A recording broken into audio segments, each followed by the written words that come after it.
Good morning dear students. इस class के तहत नागरिक शास्त्र के विद्यार्थियों का स्वागत है। सभी विद्यार्थी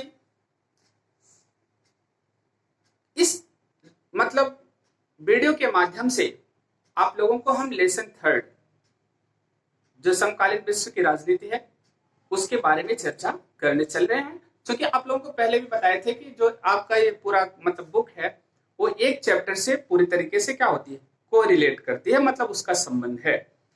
जो चैप्टर का नाम है समकालीन विश्व में अमेरिकी वर्चस्व। ध्यान दीजिएगा, समकालीन विश्व में अमेरिकी वर्चस्व, ये आपका चैप्टर का नाम है। ठीक,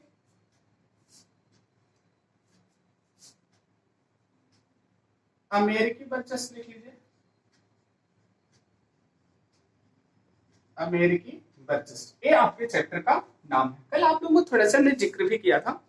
आप लोग देखिए, जो एनसीईआरटी की मूल पुस्तक है उसको सबसे पहले क्या कर लें, पढ़ डालें अच्छी तरीके से। उसके बाद फिर जो आपकी सहायक पुस्तकें हैं उससे पढ़िए कि किस तरीके से प्रश्न इसमें पूछे जा सकते हैं। ठीक, देखिए आपको अब यहाँ पर हमने कहा था चैप्टर आपको को रिलेट करने की, किस तरीके से हम चैप्टर को रिलेट करते हैं, किस तरीके से इसका अमेरिका का वर्चस्व पूरे वर्ल्ड पर बना।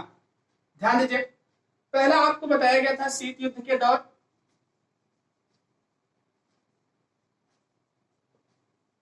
ठीक। अब इस शीत युद्ध का दौर कब प्रारंभ हुआ था, इसको आपको बताया गया, द्वितीय विश्व युद्ध के बाद।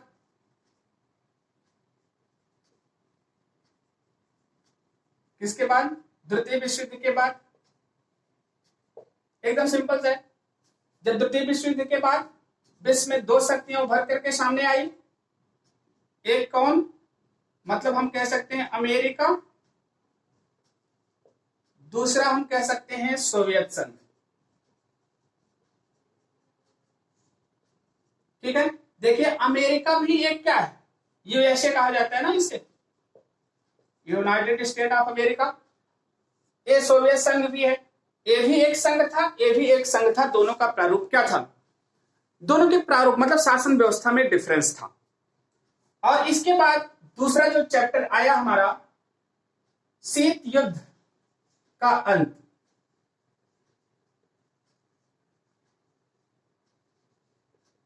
शीत युद्ध का अंत, ये दूसरा चैप्टर था आपका। ठीक, और तीसरा चैप्टर आपका लिखा ही गया समकालीन विश्व में अमेरिकी वर्चस्व। तो इसका जब तक हम इन दोनों चैप्टर को हमको नहीं आएगा तब तक ये चैप्टर आना क्या है, अपने आप मुश्किल है। तो आपको बताया गया, यहां पर हमने जिक्र करते हैं बार बार क्लास में, आपको बताते हैं कि देखिए यूएसए एक ऐसा देश था जो पूरी तरीके से हम कह सकते हैं कि यूरोप एशिया से अलग। ठीक, जब तृतीय विश्व युद्ध हुआ तो हम कह सकते हैं कि यह देश सबसे कम प्रभावित हुआ था। कौन? यूएसए। जैसे कहा जाता है कि आज तक अमेरिका ने कभी अपनी सरजमी पर युद्ध देखा ही नहीं, कभी उसने अपने देश में लड़ाई नहीं लड़ी, बल्कि वो खुद लड़ा कहां पर, दूसरे देश में जाकर के। जब दूसरे देश में जाएगा तो वहां पर उसका नुकसान होगा, कि इसका क्या नुकसान होगा, क्योंकि वो अपने देश में तो लड़ता ही नहीं। तो बात यहां पर आई, जब वो देखिए प्रथम विश्व युद्ध में लीग ऑफ नेशन बना था। लीग ऑफ नेशन राष्ट्र संघ जिसको कह सकते हैं। जो राष्ट्र संघ था, इसे हम विल्सन का जो 14 सूत्री घोषणा पत्र था, हम कहते हैं बेसिक चीजें उसी को शामिल किया गया था, राष्ट्र संघ। और राष्ट्र संघ एक ऐसी संस्था बनाई गई थी विश्व स्तर पर जो यह देख सके कि प्रथम विश्व युद्ध जैसा हुआ ऐसा युद्ध दुनिया में फिर दोबारा ना हो, क्योंकि इससे जनधन की क्या होती है, हानि होती है। लेकिन राष्ट्र संघ क्या था, एक पक्षीय था, ये पूरी तरीके से सही तरीके से नहीं बनाया गया था। इसलिए इसके गठन प्रथम विश्व युद्ध के बाद बना, और बनने के तुरंत कुछ ही दिन के बाद विश्व जो पूरी दुनिया थी वो द्वितीय विश्व युद्ध के किस में चली गई, मुख में चली गई। अर्थात राष्ट्र संघ पूरी तरह से क्या हो गया, असफल हो गया। देखिए उसमें भी इसका हस्तक्षेप ना के बराबर था, और उसके बाद फिर जब द्वितीय विश्व युद्ध हुआ तब भी इसका हस्तक्षेप ना के बराबर था, यद्यपि यह मित्र राष्ट्रों के साथ मतलब था। और उसी गुट में कौन था? ये सोवियत संघ भी था। अब कह सकते हैं कि एक मित्र गुट थे।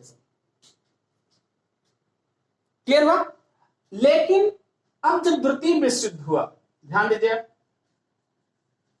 द्वितीय विश्व युद्ध एक प्रथम विश्व युद्ध से कई गुना घातक था, और पूरी दुनिया पूरी तरीके से क्या हो गई? टूट गई। जब पूरी दुनिया पूरी तरीके से टूट गई तब पूरी दुनिया की जो राष्ट्र स्तर के लीडर थे, अंतरराष्ट्रीय स्तर के लीडर थे, उनको लगा कि अब एक ऐसी संस्था बननी चाहिए, एक ऐसा संगठन बनना चाहिए जो कि अब पुनः ऐसे मतलब क्या ना हो, ऐसा युद्ध ना हो। तो अब यही जो लीग ऑफ नेशन था हमारा, इस लीग ऑफ नेशन को क्या बना दिया गया? यूएनओ मतलब यूनाइटेड नेशन ऑर्गेनाइजेशन, मतलब संयुक्त राष्ट्र संघ बन गया। तो ये सब जो चीजें बनी ऐसा थोड़ी एक दिन में बन गया, इसको बनने में समय लगा, इसको बनने में काफी चीजों को क्या देना पड़ा? बलिदान देना पड़ा। ठीक, देखिए द्वितीय विश्व युद्ध आगे ही बढ़ता जा रहा था धीरे धीरे, यद्यपि हिटलर की क्या हो गई थी? मौत हो गई थी, हिटलर को मार दिया गया था। हिटलर ही क्या था? द्वितीय विश्व युद्ध का हम कह सकते हैं कि उसको खलनायक कहा जाता है। द्वितीय विश्व युद्ध उसी के कारण हुआ, हिटलर के कारण। लेकिन यहीं पर समाप्त नहीं हुआ, क्योंकि अब तो युद्ध शुरू हो गया। शुरू करना तो किसी के हाथ में है, लेकिन बंद करना क्या है? अब भगवान के ही हाथ में है। बात यहां पर आई कि जापान जो था वो पर्ल हार्बर पर अमेरिका के क्या किया? अटैक किया, जो उसका एक सैनिक बेड़ा था पर्ल हार्बर। और जब वहां पर अटैक किया तो अमेरिका को पहला नुकसान देखने को आया। पहली बार उसकी जनता मतलब उसके जो सैनिक थे, जो कि सोचते भी नहीं थे कि हमारे ऊपर कोई देश अटैक कर सकता है, एक जापान छोटा सा देश उसके ऊपर क्या कर दिया? अटैक कर दिया। जिसका परिणाम क्या हुआ? अमेरिका ने बदले की कार्रवाई में प्रथम बार न्यूक्लियर वेपन का प्रयोग करके जापान को नष्ट कर दिया। मतलब 6 अगस्त और 9 अगस्त की घटना, हिरोशिमा और नागासाकी पर परमाणु बम गिराया, और जो शीत युद्ध का समापन, मतलब शीत युद्ध नहीं, जो द्वितीय विश्व युद्ध का समापन इसी को माना जाता है जब न्यूक्लियर वेपन्स का प्रयोग किया गया। ठीक, अब जापान पूरी तरह से नष्ट हो गया। यद्यपि अमेरिका को नुकसान हुआ, लेकिन अमेरिका की एक छोटे से एक बंदरगाह को ही नष्ट हुआ था। मतलब केवल उसके सम्मान और इज्जत को ठेस पहुंची थी, जिसके कारण उसने एक पूरे देश को क्या कर दिया? नष्ट कर दिया। ठीक, अब द्वितीय विश्व युद्ध समाप्त हो गया। अब कह दिया गया जो धुरी राष्ट्र थे वो पूरी तरीके से क्या हो चुके थे? हार चुके थे। सत्ता जीत किसकी हुई थी? मित्र राष्ट्रों की जीत हुई थी। मित्र राष्ट्रों में अब 2 राष्ट्र ही शक्तिशाली बचे थे, अमेरिका और सोवियत संघ। सोवियत संघ एक बड़ा क्षेत्र था। इसके पहले यद्यपि हम कह सकते हैं कि जो यूरोप के देश थे, जो ब्रिटेन, फ्रांस, जर्मनी, ठीक है, स्पेन, इनका की पूरे विश्व में मतलब क्या था? कब्जा था। अब उपनिवेश का दौर जो था वो समाप्त होने वाला दौर का समय आ गया था। क्यों? क्योंकि अब इन देशों के बस की बात नहीं रह गई थी कि वह विभिन्न देशों को अपना उपनिवेश बना के रखें, क्योंकि इस समय आते आते लोगों में जागरूकता पैदा हो गई थी। सभी राष्ट्र अपने को क्या बनाना चाहते थे? स्वतंत्र बनाना चाहते थे। एक दौर आ गया तो धीरे धीरे सारे उपनिवेश जो थे स्वतंत्र होने लगे। यहां पर एक बात आई, बात अमेरिका और जो सोवियत संघ की थी। अब एक नया मतलब प्रारूप आया, किसका? उपनिवेशवाद का। अब उपनिवेशवाद का जो नया प्रारूप आया वो क्या था? सोवियत संघ और अमेरिका विभिन्न देशों को अपने फेवर में करने के लिए दोनों के बीच में क्या हो गया? तनाव उत्पन्न हो गया। और चूंकि दोनों शक्तिशाली थे, दोनों न्यूक्लियर वेपन से संपन्न थे, अमेरिका भी था, सोवियत संघ भी था, इसलिए और पूरा विश्व प्रथम और द्वितीय विश्व युद्ध को देख भी लिया था, जिसके कारण दोनों आमने सामने नहीं लड़ सकते थे। इसलिए दोनों एक दूसरे को परोक्ष रूप से प्रभावित करने की कोशिश कर रहे थे, जिसके कारण प्रारंभ क्या हुआ? शीत युद्ध का दौर।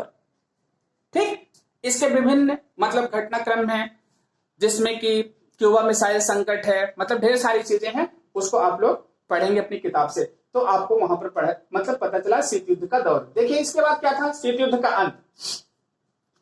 अब कोई चीज जब बनेगा उसका एक एक्सट्रीम होगा, एक्सट्रीम के बाद उसका अंत होना स्वाभाविक है।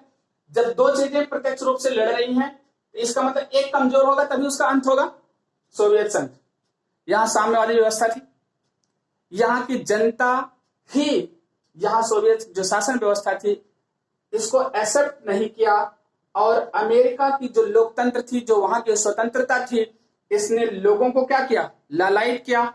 और यहाँ के जो संघ थे, मतलब जो छोटे छोटे राज्य थे, वो इससे पृथक होना शुरू हुए और सोवियत संघ का क्या हो गया, विघटन हो गया। और जैसे ही सोवियत संघ का विघटन हुआ 90 के पास, मतलब 1990 के आते आते, वैसे ही वहीं पर शीत युद्ध का क्या हो जाता है, अंत हो जाता है। क्या हो जाता है, शीत युद्ध का अंत हो जाता है। ठीक, अब जब शीत युद्ध का अंत, ऐसा नहीं कि युद्ध का अंत हुआ तो इसने कोई जन्म नहीं दिया, बहुत सारी चीजों का जन्म हुआ। जन्म क्या हुआ, अभी तक सोवियत संघ पूरे विश्व को अपने फेवर में करना चाहता था, अमेरिका अधिकांश देशों को अपने फेवर में करना चाहता था। इसी के बीच आपको लोगों को बताया कि जन्म किसका हुआ, गुट निरपेक्षता का। मतलब कुछ ऐसे स्वतंत्र राष्ट्र थे जो कि अपना विश्व में अलग वर्चस्व बनाना चाहते थे। उन्होंने कहा कि हम किसी भी गुट में ना शामिल होते हुए भी अपना वर्चस्व बना के रखेंगे, तो गुट निरपेक्षता का जन्म हुआ। ऐसे ही छोटे छोटे संघ मतलब क्या हो गए, उभर करके सामने आए। अभी अगले चैप्टर में है, मतलब सत्ता के वैकल्पिक केंद्र। तो बात यहां पर आई सोवियत संघ के विघटन से शीत युद्ध का क्या हुआ, अंत हुआ। अब समकालीन विश्व में अमेरिकी वर्चस्व, अब बात आई रोज सोवियत संघ कमजोर हो गया क्योंकि इसके अपने ही प्रांत क्या हो गए, अलग हो गए। अब बचा कौन, अमेरिका। अमेरिका की दादागिरी कायम हो गई। इस चैप्टर में यही समकालीन विश्व में अमेरिकी वर्चस्व। अब देखिए पूरे विश्व को रेगुलेट करने के लिए एक अंतरराष्ट्रीय संस्था बनाई गई, और वो संस्था कौन थी, यूएनओ। ठीक, अब या तो यूएनओ किसी चीज को नियंत्रित करे, या तो कोई देश किसी चीज को नियंत्रित करे। सारे देश प्रथम द्वितीय विश्व युद्ध में क्या हो चुके थे, पूरी तरीके से टूट चुके थे। सारी शक्ति किसके पास हो गई थी, अमेरिका के पास हो गई थी। और अमेरिका के साथ ही अन्य जो शक्तिशाली राष्ट्र थे वो भी लगे हुए थे, जैसे फ्रांस, जर्मनी, ब्रिटेन। ठीक है, ये सब किसके साथ लगे हुए थे, अमेरिका के साथ लगे हुए थे, क्योंकि नाटो का गठन भी हो गया था उस समय। जब ये लोग इसके साथ थे तो अब अमेरिका इन लोगों को अपने पक्ष में लेकर किसी देश पर कोई भी कार्रवाई कर सकता था। बेसिकली आप लोग खाड़ी युद्ध को सुने होंगे, अफगानिस्तान युद्ध को सुने होंगे। ये सारी घटनाएं अमेरिका ने खुद निर्णय लेके किया, मतलब इसमें किसी देश की से उसने पूछा भी नहीं। आगे समझ गए। और यहां पर जो आपकी यूएनओ संस्था थी, मतलब संयुक्त राष्ट्र संघ, यह भी अमेरिका के ऊपर हस्तक्षेप नहीं कर पाई। क्यों कि यूएनओ जो संयुक्त राष्ट्र संघ है, इसका भी मैक्सिमम जो खर्च है वो कौन वहन करता है, अमेरिका। ठीक, तो पूरे विश्व में किसका वर्चस्व हो गया, अमेरिका का वर्चस्व हो गया। ठीक, अब इसमें क्या क्या चीजें आपको पढ़ने हैं, इसको आप लोग अपनी किताब से पहले पढ़ें, फिर इसके बाद हम टॉपिक वाइज जो भी चीजें पढ़ना है इसको आप लोगों को नेक्स्ट वीडियो में भेजेंगे। Okay, thank you for this class.